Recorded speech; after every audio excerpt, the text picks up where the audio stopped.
I don't think I need to sit on it. Put that in the garage. Okay, we ready? Feeling good? You feeling good? I'm feeling good too. $12 for a multi-screen video monitor for your LUMIX cameras. This one is the LUMIX S5 II. It's a 2-year-old camera. It just keeps evolving, kind of like Pokemon. All these firmware updates. It's kind of amazing what you can pull off with it. The newest thing, and the thing that I actually want to talk to you guys about today, is the fact that you can use your phone as a monitor. Really easy peasy style too. But just to kind of make it easier for everybody to understand that this is actually a serious rig, I'm gonna set this stuff up. I've got some stuff over here. We're gonna just quickly clip some of this stuff together. Like that, see that? Boom, that was pretty cool. This is the fall cam cage system. I'm not exactly sure how many people are using this one. Personally, I think it's pretty cool.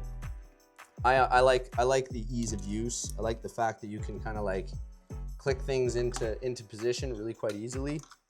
That's kind of nice. Just like this, gonna put a dummy battery in. Just then we can really make this look professional, you know? We really want to try to make this thing look professional. And then we're really going to be able to sell this idea that, you know what, this is a professional camera, you know, really professional camera. It's going to look the way that it needs to look. I don't know, like this is pretty quick as far as setting up a rig, in my opinion. I don't know how fast you guys are normally used to setting up rigs, but how long have we been talking right now? 20 seconds? I've got a nice bloom filter on this thing. Not that you guys are even gonna see really much of anything that this is gonna produce, but this here is a little phone holder that you can get yourself. Nothing too expensive. You can probably get something like this on Amazon for like $4. So maybe I lied, maybe it's not 12 bucks. Maybe it's actually 16 bucks, but I'm still gonna say 12 bucks. And the reason why I said 12 bucks is because that's how much this cable costs, okay? So, boom, there we go. Now we've got a nice rigged up camera. And I've got a phone. This phone, I actually don't even use anymore, but it's nice and big. It's got a relatively large screen on it, as you can see. Pretty big. This is an old Huawei phone.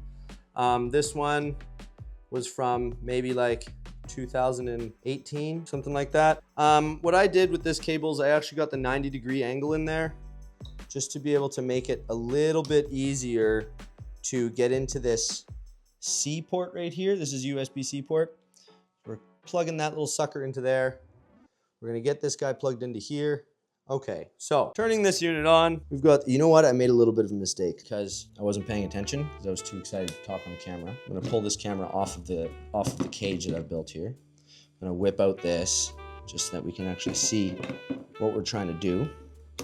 Click that back in, turn this phone on. Maybe you wanna come back around here, Jesse, just for a second. So the app that we're gonna be using through this is a free app on the App Store. It's called LUMIX FLOW. Clicking on the LUMIX FLOW right here, boom, there we go. Now we know that something's working. If you look into this screen right here, when you connect a phone to the camera, you're gonna get this little menu here. I think this is something you can adjust to actually pick which one it's automatically gonna be, but I'm gonna hit LUMIX FLOW. Once that happens, things start to happen on this phone. This phone is a little bit more annoying, so you kind of have to back up out of here. And now you see allow LUMIX FLOW to access the camera. Okay, we're good. It's accessing it. I'm gonna go external monitor USB.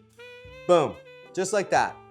Just like that, we've got ourselves a monitor. And that didn't cost very much. It wasn't even very hard. I don't know if you noticed just how fast it was since we started talking. I've got a full rigged up camera and we've got all of the settings. We've got everything that we need. Now, one of the cool things that you can do with this, moving this thing to video mode, we're gonna see that we've got different picture profiles. I'm probably gonna go with vlog so that I can really show you guys some of the best things that this thing can do. So we're gonna set this to vlog right there. Boom, we're set into vlog. We've got our ISO set. Let's go back down to, you know, the native 4000. Now you can see that like everything on the screen, you know, it's got a little bit of lag, but I mean, for $12 for a monitor, that's much larger than the screen that we're used to at the bottom. And to make it really feel cinema-y, let's even change this to the cinema style, you know? So like now we've got all these nice little values right here. You see your photo style, you see what kind of frames per second you're doing, your shutter angle, all of your stuff. Now, one of the cool things about this app is that not only does it monitor, but we've also got the Vlog LUT on, meaning that we're actually showing this in Rec 709. I can adjust where my focus is just from this little thing here. Oh, yeah, see this?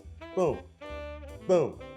all of that, and it's actually affecting what's happening in the camera, which is really sick. Another cool thing that we can do, if you touch on the phone here, you can actually see that there's gonna be things like histograms or zebras. We can turn the zebras off, turn them back on. We have a waveform monitor. We have a Vectorscope.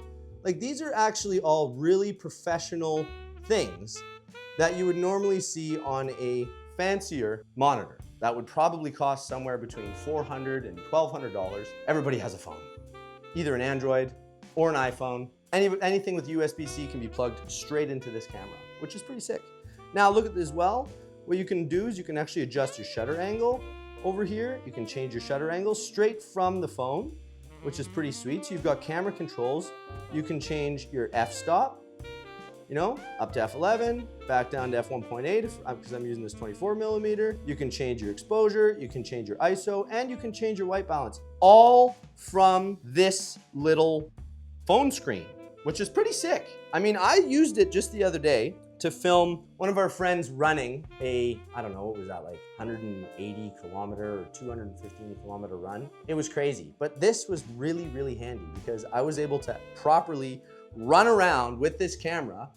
Excellent image stabilization in here, by the way, but running around with the camera and being still able to see, you know, what I'm trying to capture. And it was really handy. That was really, really handy. Now, here's another thing that we can do. Just gonna like switch this back around again. I'm gonna pull this off, or I'm gonna back up out of here. We're gonna exit external monitor. Now I'm gonna try something a little bit different. We're gonna try and hook this thing up with the iPhone. Now, the iPhone is a little bit easier if you had one of the newer iPhones that has USB-C, okay? This is what happens when you unplug it. It's been disconnected. This thing doesn't seem to care, but I care a little bit. Now, I think I've got another thing. I've got another little bit. I've got like an angled, I think I've got an angled thing here. I think I do. I've got a little angled thing, just to make things a little bit easier for myself. I think I'm gonna put it into here. Let's take a look here. Let's take a look. Oh, there it is. Here we go. Here we go. That's what I'm looking for. This is the angle we want. There we go. Angle. That's nice. I should probably use, yeah, I'm gonna use that one. Maybe I'll use this one. This one looks nice.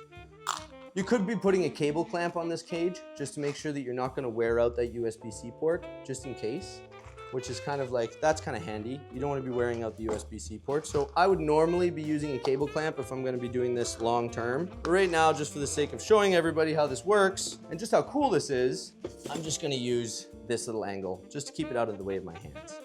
So sticking this little sucker in here, got that. That means it's connected to nothing. Now, because I have an older iPhone, so this is an iPhone 13 mini, meaning it still has the lightning port. Now, I tried the other day to see if I couldn't make it work with just a standard, you know, USB-C to lightning connection, but unfortunately for me, that didn't work. So that was a bit of a waste of money. But what you did have to buy is what is called a camera connection for the lightning. This thing I think actually cost a little bit more money. This was like $35. So I've got this little unit, which you can buy on Amazon. And I've got just a standard USB-A to USB-C cable, easy peasy. Now I'm gonna plug this thing in as we had done before. Now I've got like a little upwards angle thing just to keep it out of the way of my hands. And we're gonna plug this thing in as well. I need to open this. We're gonna go over to LUMIX FLOW as I'd done before. There's LUMIX FLOW, nice looking. We're gonna whip over this. I'm gonna plug this in. Now, yet again, we're gonna be told, as I had said before on this little screen, what are we gonna use it for? I'm clicking LUMIX FLOW. Boom, we're into LUMIX FLOW. Now this thing is connected, external monitor USB. That's anticlimactic, isn't it? Is it frozen? Maybe it's frozen. Maybe that's what's happened. Let me try again. Oh well. I mean, we want things to work out all the time, but sometimes it just doesn't. Oh, here we go. There was an option. It said LUMIX FLOW is using camera access controlled cameras. Okay, that's what I wanted. Come back into LUMIX FLOW, connect with Lumix. Oh yeah, here we go. Here we go. We're back on. We are back on, baby. So now we're back to normal, okay? We've got this thing going. Now one of the reasons why I wanted to show you guys this is because, like I said, I don't use this phone anymore. So I don't have a SIM card in it, and because of, I don't know how old it is, it doesn't allow me to turn on the hotspot. Now the other cool thing about this setup is that you can actually get multi-monitor. So it's like you've got a mirrored monitor. I can say start mirroring. This is gonna say operate receiver's smart device and add it to the following list. Do not close this screen until all receivers have been added. So what we're gonna need to do here, this one here, and we're gonna turn on our personal hotspot, okay? Now, going on to this phone, turning on the Wi-Fi, that should be easy peasy. I know most people know how to use Wi-Fi. I know like I usually know how to use Wi-Fi. I've got it connected to Cody's iPhone. So now I've got this thing is actually attached to the hotspot of my iPhone, okay? So now when I go back into here, I can click start mirroring, okay? I'm gonna go into this flow here. We're gonna go into mirroring, receiver setup. This is a sender setup. I want the receiver setup, okay? Next. Now, see how this is popped up over here? This says this says this. We're gonna press okay. Boom! Now look, I've got 2 screens coming from the same camera. Now, I don't know about you guys, but that is a pretty fancy little thing to be able to pull off when you're, working with clients and maybe you don't have enough money for one of those fancy wireless setups that you can get from DJI or all these different cool companies that I really can't think of off the top of my head because, I'm still just learning about everything. But if you look over here, I've got Jesse, who's actually operating our fancy camera over there, looking at what I can see. I can see what I can see over on these things too, which is pretty sweet. So now we've got 2 monitors, which can actually do up to 4 devices if you wanted to do that. Now 4 devices, that means you've got all sorts of people on your set that are able to look at what you're doing. So if you have, I wouldn't say it's reactive enough if you're gonna be, like pulling focus or something like that fancy. But for $12 for a USB-C cable with a 90-degree angle on it, it's pretty good. It's pretty good. And for a lot of the use cases that I have and what we've been doing professionally, it seems to be pretty nice. And here's another really funny fact about this. So let me just kind of quickly disassemble this for a second. We're just gonna make a couple of changes. I'm gonna pull this off, nice and easy with the fall cam system. I'm gonna slide this camera back off as well, off the side. And I'm gonna go to a vertical setup. Okay, so we've got this vertical. I'm gonna put my handle back on. Okay, I'm gonna move this back over here. All right, that's pretty easy. Phone is still connected in, which is nice. Okay, and then I'm going to probably figure out a way. How am I gonna do this? What's the easiest way that I'm gonna do this? Maybe I can just spin this thing, okay? Let's see if we can just spin this. Yeah, we can do it. We can spin it. We're gonna be able to spin it. Maybe I'll loosen it off a little bit so I got a bit more room for the cable. All right, and we've spun this. So again, this is just a simple, phone holder. And now I've got a monitor for a vertical camera setup. Because of the fact that this is gonna use the gyroscope on the phone and be able to know that it's vertical, I'm recording vertical on the camera, still got the rig, still got the battery, still got the stability, still looking professional, because that seems to matter nowadays. If you're looking professional, you look like you know what you're doing. And we've got a social media rig with a monitor. And with this phone in particular, it's not gonna cost $12. It's gonna cost like $40 because you have to buy the Apple stuff. But if you've got anything newer than I think an Apple 16 or an Apple 15 or whatever it is, I'm not an Apple guy. I don't really know exactly which one it is, but once you're using USB-C, it becomes a lot easier and it's cheaper. And you can have 4 screens attached to one camera for that. I think it's sick. Like I said, this camera right here, LUMIX S5 II, that firmware update and the update to LUMIX FLOW, it's like a Pokemon. This is like the Charizard version of a LUMIX S5 II. How sick. I'm amped. If you're amped and you want to see more of this baloney, follow me, subscribe, give me a like, because this channel is going to be about stuff that I like.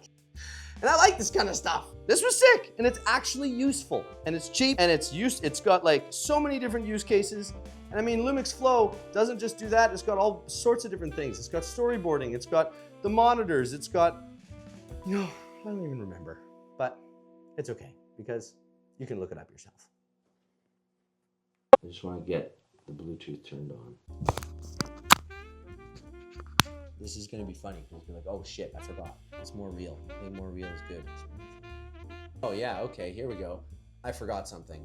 I forgot something kind of important. So, you know how I was saying it was 12 bucks for this cable and, you know, 35 bucks for this cable and probably another $12 for the other one if you don't have a USB-A to USB-C kicking around. You can do a Wi-Fi connection, or I guess Bluetooth/Wi-Fi connection, because it kind of takes a little bit of Bluetooth and a little bit of Wi-Fi, and then when you put them both together, you end up with something. Also, after, you know, our good friend Jesse here had shut off the camera, I decided that maybe I could reorient my phone over here and make it so it looks like this. Now, right now I'm just waiting. It says, you know, connecting to Wi-Fi. This thing's spinning. They're both spinning. Everything's spinning. I don't exactly know what that means. We're probably just gonna have to be patient, which is difficult this day and age because, you know, we're all been using our phones and we watch Instagram and we watch videos that have like, you know, 0.1 second clips, and yeah, I'm definitely just losing my mind here. Eventually this thing should work. Anticlimactic yet again, because this didn't seem to work very well for some reason. Don't know why, but I'm not here to tell you why these things happen, why they didn't happen, because I've already had this work once before. So we're gonna turn the camera off, turn the camera back on, okay? I would highly recommend that you know how to do all this stuff before you actually get into a job, let's say, and you're trying to show off all your fancy new shit, and then it doesn't work. That would be highly disappointing, you know what I'm saying? Picking up what I'm putting down? I think you are. Oh, here we go! Connect to device. We're gonna connecting to the device. This is, now there's actually a point for me to bother sliding this thing in here, you know? Now here we go. Now I'm gonna slide this thing in here. I'm gonna put this over here. I'm gonna slide that back. I wonder if all of these camera controls still work. Oh, it seems like they're still working. I mean, if we want to see if it's working properly, we can go to this display and see if this moves the, oh yeah, there you go. See, it's actually moving this around. So that's still working. That's with the Wi-Fi. Now we can still adjust our f-stop. Oh yeah, we can still adjust our f-stop. We can still adjust the shutter angle. Okay, so we're back on after some technical difficulties with Apple and other companies. But now we've got the old Huawei back on here. This thing is an old phone and it's working. And now we don't even have any cables at all. So now you can have it for free. But I wouldn't try to sell you a free monitor.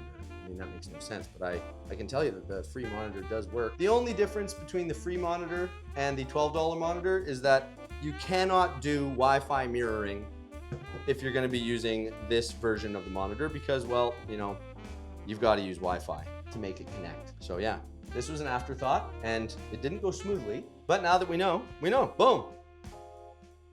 Done. Valley Rouge Media, at your service.